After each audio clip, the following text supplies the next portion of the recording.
Okay, every week I'm going to be giving you a critique, and everyone can watch the video. You can see what I say about your work. Hopefully, you watch what I say about other people's work because that's going to help you throughout the process as well. Because I'll talk about some basic things about the photos, like exposure or different terms that we all need to learn. And as the time goes on, those words will become more familiar.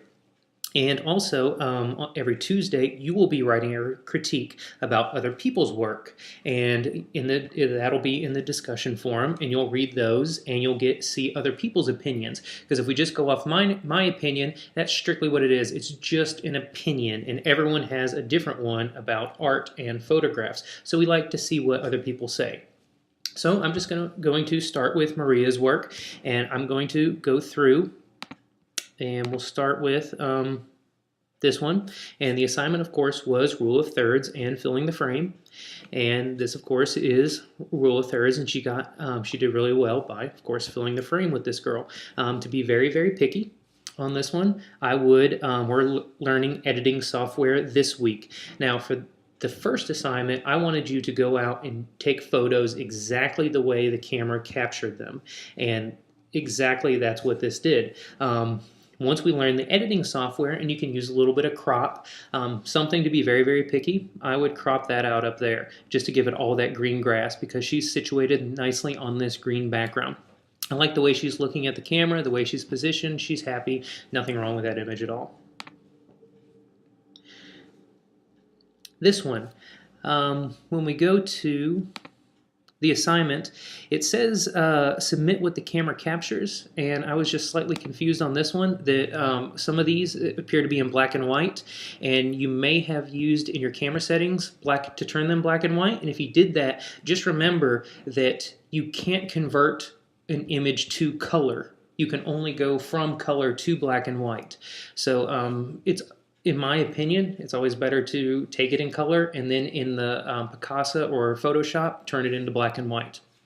But that aside, this image is nice. I like the silhouette. There's a lot of dead space down here, which might play well with. There's a lot of dark here, and there's a lot of bright up here. The horizon line goes directly through the center of the image, which with the rule of thirds, it'd be nice to possibly balance it kind of higher up or lower down. But overall, nice. I like that we do get some of this texture in the clouds here, and it's not just completely white.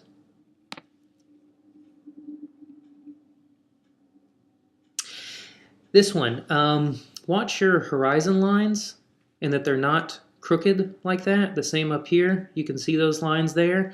Of course, hopefully submit it exactly what the camera captured. In Picasa, you will learn how to correct those lines so they do go completely horizontal, or if you have lines that go vertical.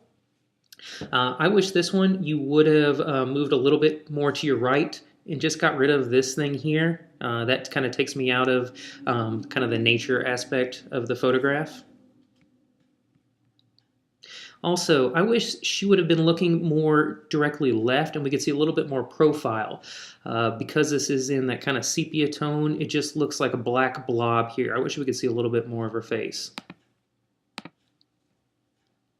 Same thing here. I wish we could see part of her face. I like this one a little bit better than one before because we can't see some of those buoys in the photo. And then this one, I think I actually like better than the other one because we don't care about her face.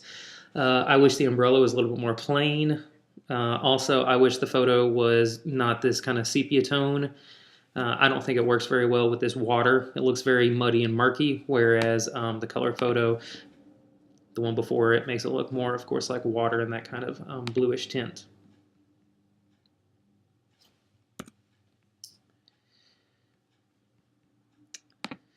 Okay, also on here, if we go to your set, this pops up, and I can see that this image was 647. This one was 646. So these two photos were taken right next to each other. This one was 642, and then we go to the first one of your roll, and it was 614. So 614 to 647. You took about 30 photos. So I'm assuming for this assignment, you only took 30 photographs. And hopefully for each assignment, you're taking you're taking around 100 photos, because for every roll of film in the old days, which was 24 exposures, you should get one good photo. So for every assignment, hopefully you're taking about 100 photographs.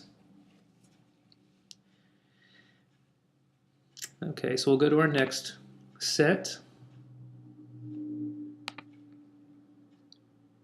We'll look at Nikki's.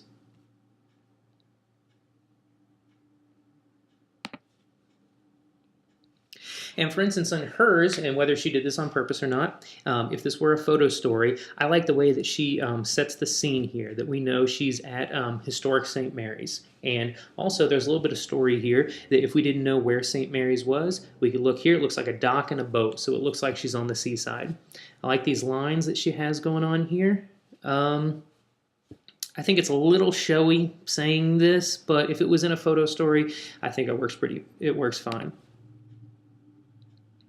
This one, good rule of thirds. We're going to learn a little bit about depth of field, and once we learn that, you'll be able to see how I wish this back wall here was a little bit more out of focus, so we didn't have these lines as well as these lines. Also, there's this space above the head. I wish there was a little bit of that space below the feet as well to kind of balance it.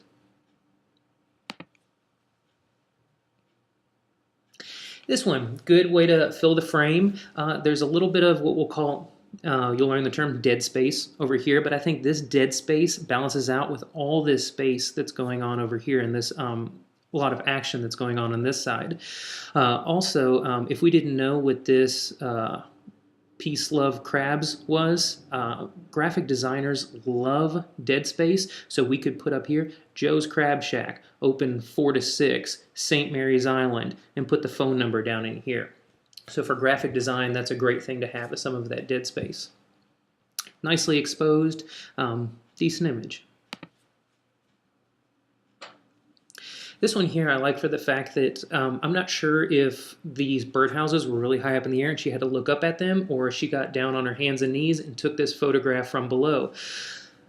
What makes a lot of photos great is the fact that they're not taken at eye level. Everyone sees the world at eye level. So try to get a different perspective. Take a photo from a balcony or a roof, or climb up in a tree, or lay on the ground and take a photo.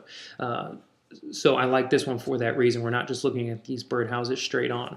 I'd like to see it, if it were me, possibly cropped straight down here, so we get rid of a little bit of this. I'm not sure if we need it, but I'd have to see it with that crop and see if that works or not.